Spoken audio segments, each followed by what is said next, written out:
Hi, this is Andy Myers in for Jack Crooks on Money and Markets TV. It's obvious that the Eurozone needs a lot of help to escape the sovereign debt crisis, but it's unclear where that help will come from. Will the European Financial Stability Facility have enough money to bail out struggling nations? Can they count on more help from Germany or the International Monetary Fund? The one institution that may be most responsible for finding a solution is the European Central Bank. So why did the ECB choose not to cut interest rates last week, especially given the looser monetary policies being adopted by other central banks around the world? The economies of Australia and Brazil are relatively strong by today's standards, yet policymakers in those countries are so concerned about the fallout from Europe that they're cutting interest rates. South Africa is keeping its borrowing costs at 30-year lows, and even China is on the verge of easing back on the reins as key areas of its economy slow down. Meanwhile, the U.S. Federal Reserve has committed to an accommodative stance for the foreseeable future. All these countries are signaling their concern that the Eurozone economy is doomed.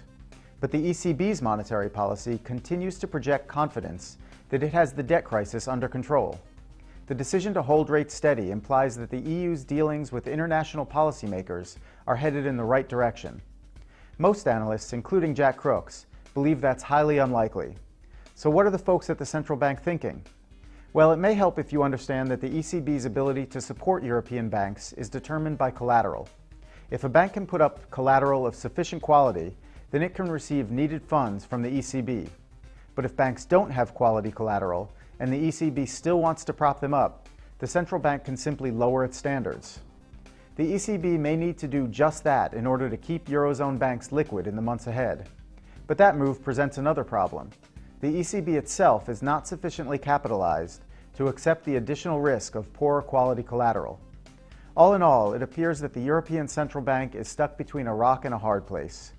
Even if it commits to reduced lending standards and further interest rate cuts, it may be too little too late to rescue the Eurozone economy and its currency.